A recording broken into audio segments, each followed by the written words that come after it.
নমস্কাৰ, আপোনালোকে চাই আছে আসাম নাও। মই নিশিতা। যোৱা শনিবাৰে অৰ্থাৎ 2026 ইংৰাজী বৰ্ষৰ 7 ফেব্ৰুৱাৰী তাৰিখে BS মহাবিদ্যালয়ত বাৰ্ষিক সপ্তাহৰ অন্তিম দিনা মুকলি মঞ্চখনত উন্মোচন হয় নন্দিনী সাহা ওৰফে নৈতিকাৰ তৃতীয়খন গ্ৰন্থ নীৰৱতাৰ মাজেৰে। নন্দিনী সাহাৰ ইতিমধ্যে দুখন কিতাপ উন্মোচন হৈছে। প্ৰথমখনত 30টি কবিতাৰ সংকলন ৰহস্যময় আৰু দ্বিতীয়খনৰ নাম প্ৰয়াগ, য'ত আছে 7টি চুটি গল্প। কিতাপ উন্মোচন কৰে BS মহাবিদ্যালয়ৰ অধ্যক্ষ মহোদয় ডক্টৰ ভূষণ চন্দ্ৰ পাঠক ছাৰে। লগতে অনুষ্ঠানটিত উপস্থিত থাকে হাউলি অঞ্চলৰ তৰুণিকা বাইদেউ আৰু সুনীল সাহা, আৰু উপস্থিত থাকে BS মহাবিদ্যালয়ৰ ইংৰাজী বিভাগৰ শিক্ষক চুলতান আলী আহমেদ ছাৰ। নন্দিনী সাহাৰ এনেকুৱা প্ৰচেষ্টাই BS মহাবিদ্যালয়ৰ সমূহ ছাত্ৰ-ছাত্ৰীক উৎসাহ প্ৰদান কৰে।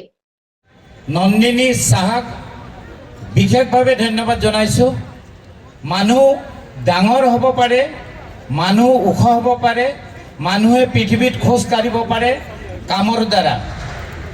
এই মহাবিদ্যালয়ৰ ছাত্ৰী এজনীয়ে যেতিয়া এখন গ্ৰন্থ প্ৰকাশ কৰি উলিয়ায় আৰু গ্ৰন্থখন যেতিয়া লোকাৰ্পণ কৰা হয় আৰু সন্মুখত বহি থকা বন্ধু বান্ধৱীবিলাকৰ যেতিয়া হাত চাপৰি বন্ধ হৈ যায়, তেতিয়া পৃথিৱীখনেই ৰৈ যায়, সমাজখন ৰৈ যায়।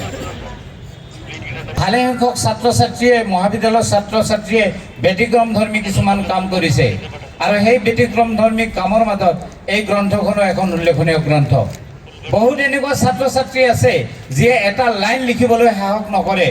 ঠিক সেই একে সময়তে একেলগে পঢ়ি থকা ছাত্ৰী এজনীয়ে নিজৰ পকেটৰ পইচা খৰচ কৰি এইখন তৃতীয় গ্ৰন্থ উন্মোচন হৈছে, তৃতীয়খন গ্ৰন্থ প্ৰকাশ কৰি উলিয়ালে।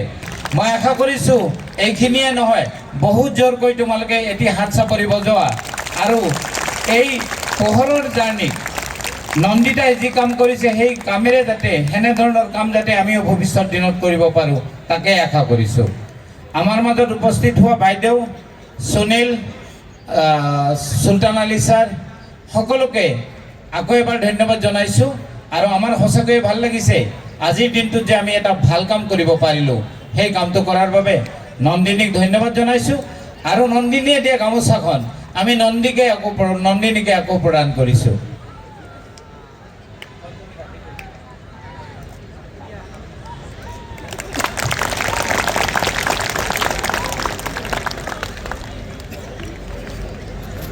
সন্মানীয় অধ্যক্ষ মহোদয়ক ধন্যবাদ জনাইছোঁ। নন্দিনী সাহা মোৰ ইংলিছ ডিপাৰ্টমেণ্টৰ ছাত্ৰী, 6th ছেমিষ্টাৰ নহয়, আৰু তেওঁক মই আমাৰ BS কলেজত এডমিশ্যন লোৱাৰ আগৰ পৰাই চিনি পাওঁ। লিখা মেলা কৰাটো তেওঁৰ হবি। যি সময়ত আমাৰ বেছিভাগ ল'ৰা ছোৱালীয়ে মোবাইলত সময় নষ্ট কৰে বা অন্য কিছুমান কামত তেওঁলোকে নিজৰ সময়বিলাক অপচয় কৰে, সেই সময়ত নন্দিনীয়ে সৃষ্টিমূলক কামত তেওঁ নিজকে নিয়োজিত কৰিছে। আৰু সেইকাৰণে মই নিজৰ ডিপাৰ্টমেণ্টৰ ছাত্ৰী হিচাপে মই অত্যন্ত গৰ্ববোধ কৰিছোঁ। লগতে মই আৰু এটা কথা ক'ম যে আজিৰ পৰা কেইবছৰমান আগতে আৰু এজন ছাত্ৰৰ কিতাপ এনেকুৱাকৈ আমাৰ এই কলেজৰ মঞ্চত মই উন্মোচন কৰিছিলোঁ, আৰু সেই ছাত্ৰজন এতিয়া এখন ইউনিভাৰ্চিটিৰ এছিষ্টেণ্ট প্ৰফেচাৰ হিচাপে কাৰ্যনিৰ্বাহ কৰি আছে। গতিকে মই আশা কৰিম যে নন্দিনী সাহা ভৱিষ্যতে তেনেকৈ আগবাঢ়ি যাব, আৰু মই তেওঁৰ শিক্ষক হিচাপে মোৰ এইখিনিয়ে তেওঁৰ প্ৰতি মোৰ আশীৰ্বাদ আৰু শুভেচ্ছা। ধন্যবাদ। ধন্যবাদ। চাই থাকিব আসাম নাও।